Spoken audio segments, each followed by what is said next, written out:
Milk at the grocery store, you don't even really think about it. You just check the plastic cap for that little printed expiration date. Right. It's just a system we all implicitly accept. Exactly. Once you hit that date, the milk is done, it's sour, it's no longer useful, and you just throw it out. It's a highly efficient, completely binary system. It serves its purpose, reaches its limit, and then it is discarded.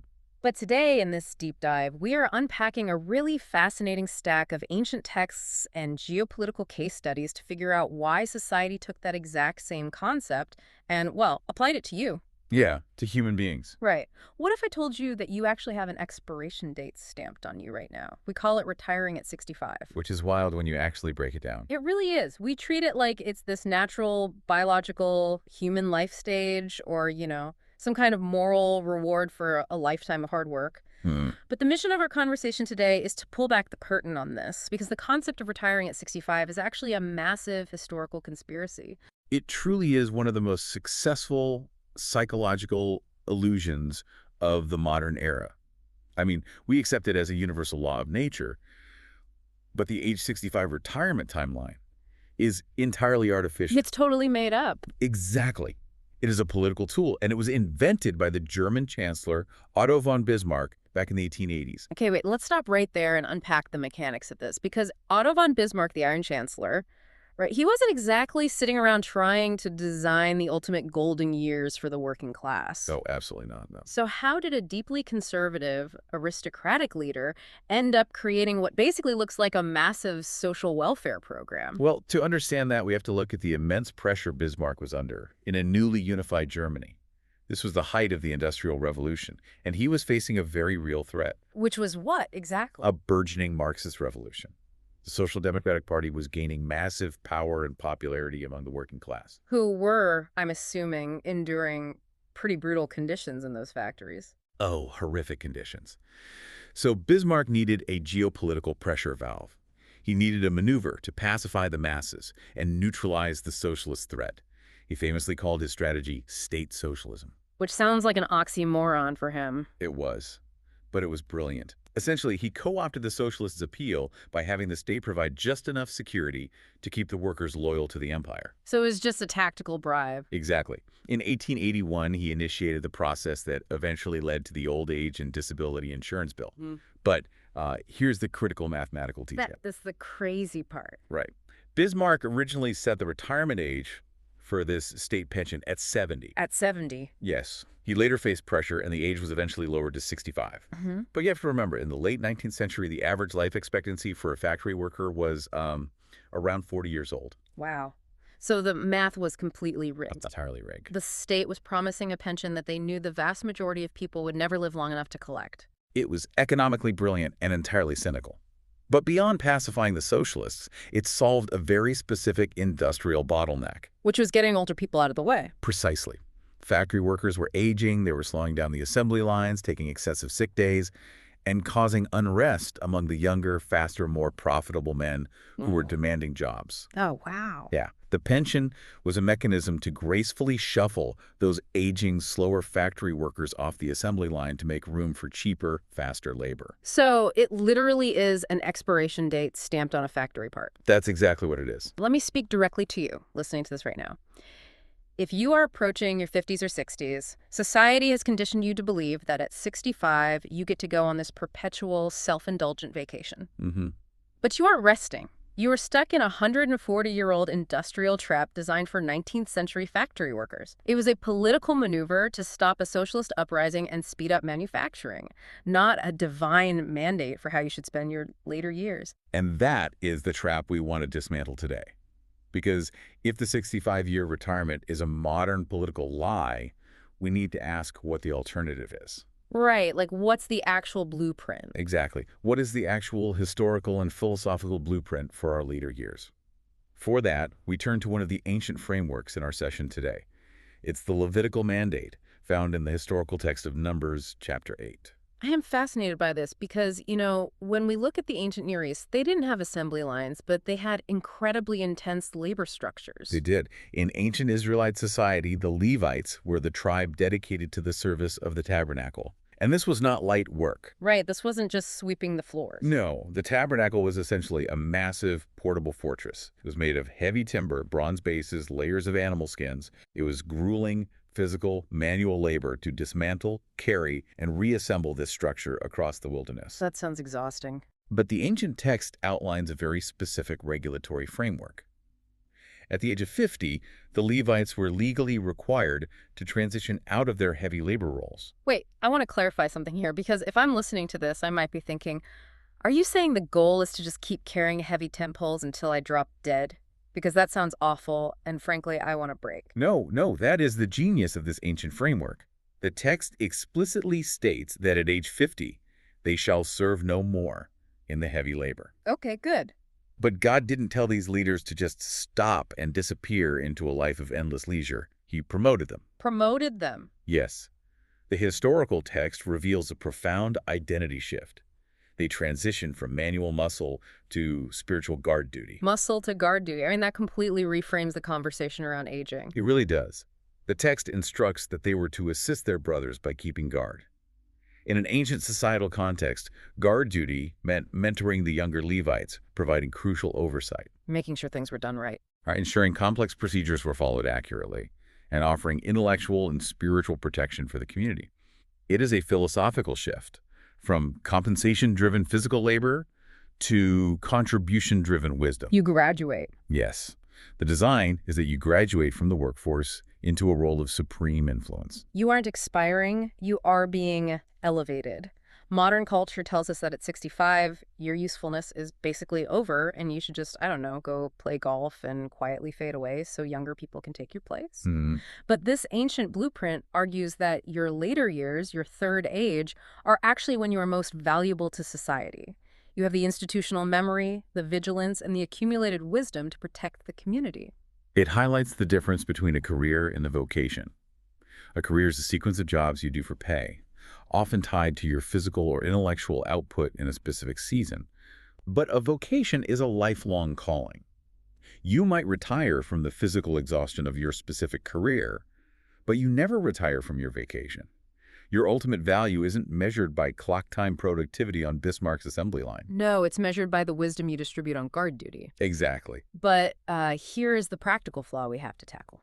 To graduate into this guard duty, to actually spend your time mentoring others, building a legacy, and providing oversight, you need the financial freedom to step away from the daily grind. You do. You can't be a full-time mentor if you are still desperately carrying the heavy tent poles just to pay your mortgage and keep your lights on. So how do you actually fund that freedom?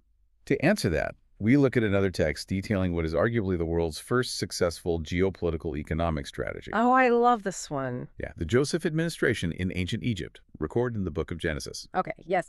Most people just think of the Joseph narrative as like a Sunday school story about a young guy with a colorful coat who had a knack for interpreting dreams. Right. But if you actually read the text from an economic perspective, he was running the macroeconomic policy for a global superpower. He was acting as the equivalent of the chairman of the Federal Reserve and the Secretary of Agriculture combined. That's a lot of pressure. Huge pressure. Joseph was dealing with a massive forecasted economic crisis. 7 years of unprecedented agricultural abundance, which would be immediately followed by 7 years of devastating global famine. And his solution was the 20% rule, right? Yes. To manage this, Joseph implemented a strict 20% rule. During the 7 boom years, he systematically taxed or purchased a fifth of the nation's harvest and stored it. But practically speaking, how did he pull that off? I mean, if you take 20% of the GDP in an agrarian society during a boom, people are going to riot. How did he manage the logistics without causing an uprising? That is where Joseph's administrative brilliance shines. The text notes that he gathered the food and stored it in the cities, placing in each city the food from the surrounding fields. Ah, so he decentralized it. Exactly. He decentralized the storage. He didn't drag all the wealth to the capital to hoard it in Pharaoh's private vaults. He kept the reserves visible and local. The citizens saw their surplus staying in their own communities. That's so smart. But the psychological distinction here is really the most important part of the strategy. Right, because Joseph didn't save out of panic. He didn't lock away 20% out of greed, or because he was terrified the ancient equivalent of the stock market was going to crash. No, not at all. He saved out of prophetic vision. He knew that winter the famine was coming. He wasn't hoarding. He was strategically accumulating. Exactly. The philosophical takeaway here is that true wealth building isn't about hoarding resources out of a scarcity mindset. It is about strategic accumulation to survive the winter. Hmm. Joseph stored up the grain so that when the famine inevitably hit, Egypt didn't just survive, they became the sole distributors of life-saving resources to the entire known world. So when you are putting away that 20% of your income today, you are engaging in stewardship training. You are building reserves, not so you can sit on a beach hoarding coconuts, but so you can be a distributor of resources when other people, your family, your community are in crisis. Yes, the math is beautifully simple. Save a fifth of your harvest, but the geopolitical and generational impact of that discipline is staggering. Okay, but let's be brutally honest for a second. If the math of the Joseph administration is really that simple, just save 20% of your harvest during your prime earning years, why are so many people reaching their 50s and 60s completely terrified? It's a great question. I mean, we see people making multiple six figures, yet they're entirely unprepared for their third age. Why? This brings us to a phenomenon we call the middle class trap. Oh man, this trap is a modern cultural disease. It's almost a cliche at this point, but it rings so devastatingly true. People buy things they don't need with money they don't have to impress people they don't even like. It is a cycle of perpetual consumption. In the ancient wisdom literature, there's an observation that says, "In the house of the wise are stores of choice food and oil, but a foolish man devours all he has." Devours all he has. Yes, the text draws a sharp contrast. The wise execute Joseph's strategy they store up. The foolish suffer from what we might call a leaky bucket. They consume every resource the moment it enters their hands. You get a raise at work, so you immediately buy a bigger car. You get a year-end bonus, so you upgrade your house to a neighborhood where you suddenly have to spend even more money just to keep up with the neighbor's landscaping. Exactly. Your bucket is leaking from a dozen different holes, and the tragedy is you are the one willingly drilling them. And this behavior links directly back to the Bismarck trap we discussed at the beginning. By devouring everything during their summer earning years, people inadvertently enslave themselves to that 65-year-old factory timeline. Because they literally cannot afford to step off the assembly line. Precisely. You cannot transition to the Levitical guard duty because your lifestyle inflation demands that you keep acting as the muscle just to pay your massive monthly overhead. That is so true. You have consumed your future freedom to fund your present vanity. And because you have no stored grain for the winter, you are forced to remain on the industrial treadmill, enduring the physical and mental exhaustion long past the point when you are meant to graduate to a role of influence. It's terrifying when you look at it that way. You are trading the most sacred, influential years of your life, your third age, for like a nicer trim package on a leased SUV. Yeah, that's exactly what it is. So to fix this leaky bucket, you have to completely rewrite your relationship with money and debt. And we want to give you a powerful tactical metaphor for this. I want you to start picturing your finances like this. Every single dollar you earn is a soldier, and you are the general. That is a highly effective strategic framework. When you view your finances through the lens of ancient stewardship, you realize you are a manager. You are tasked with directing these soldiers to build security, support your household, and fund your ultimate vocation. Right. You are the general directing the troops. You send a platoon to secure housing. You send a squad to buy groceries. You send 20% to the strategic reserves for the winter. And you send a detachment out to be outrageously generous to your community. But here is the brutal reality of consumer debt. When you borrow money, you are willingly surrendering your soldiers to another general. You are handing your troops over to the credit card company, the bank, or the auto lender.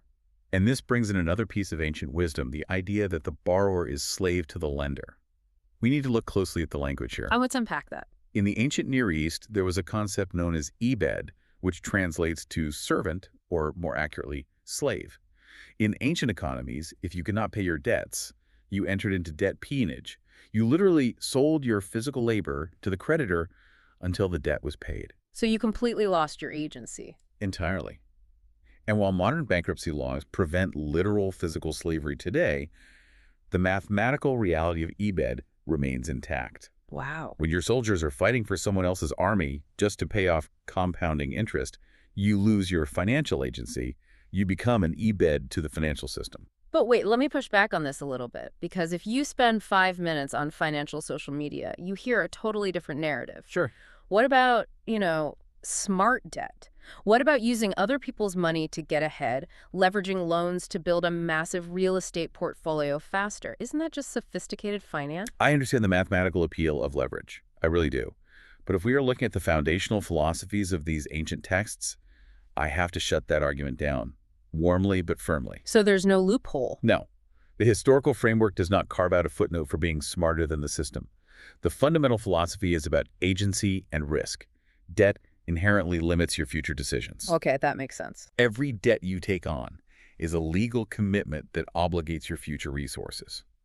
When you are an EBED to a lender, even a sophisticated one, your freedom to pivot, to follow a sudden calling, or to step into a lower-paying sacred assignment is completely stripped away. Wow, that hits hard. You can't answer a calling because you have a massive mortgage on an investment property that's suddenly underwater. Exactly. You can't step into a mentoring role because your soldiers are all captured behind enemy lines, fighting to pay off your highly leveraged lifestyle choices. You can't effectively serve on guard duty if you are legally bound to serve a financial master. Breaking those chains requires a radical separation from normal societal behavior. You have to separate yourself from the consumption-driven thinking of the crowd. Yeah. You have to be willing to look foolish or boring to your neighbors who are devouring all they have so that you can quietly build a rock-solid foundation for the winter. Okay, let's pull all of this together because we have covered some massive paradigm shifts today. If you are listening to this and you are approaching your retirement years, or even if you are in your 30s realizing the math doesn't add up, it is time to officially reject the Bismarck lie. Yes. You are not an expiring factory part destined to be shuffled off an assembly line so you can play shuffleboard until you die. You are stepping into the Levitical promotion. Yes, you are transitioning from muscle to guard duty. But to buy the freedom to do that, you have to apply the math of the Joseph administration. You have to systematically save that 20% with prophetic vision, not fear. You must recognize and avoid the middle-class trap of impressing strangers. And above all, you have to keep your soldiers in your own army by refusing the EBED slavery of debt. Which brings us to our final mandate for this session, the sabbatical shift. As you approach this next phase of life, we challenge you to view your third age not as a self-indulgent vacation or an escape from reality. It is a sacred assignment. It's a life cycle Sabbath. It is meant for legacy. It is meant for intergenerational mentoring, for passing down the lessons learned from your failures, and for protecting the intellectual and spiritual borders of your community. Because they need it. Desperately. Your wealth of experience and your accumulated wisdom are the exact resources the younger generation is starving for. If you withdraw into isolation and endless leisure, you leave your community profoundly vulnerable. So we are calling you to action today. It's time to stop drifting and start building.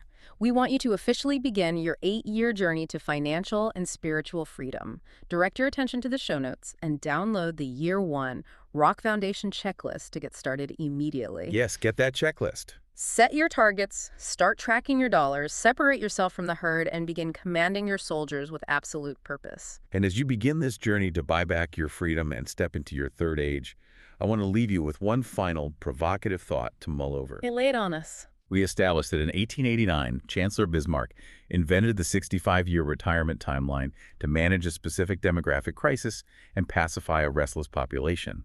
If that is true, what subtle economic policies and cultural algorithms are being engineered by the system right now, today, to manage the massive, growing wave of people like you who are waking up to the truth and refusing to quietly fade away? Because you aren't a gallon of milk. You don't have an expiration date. Your most important work is just beginning.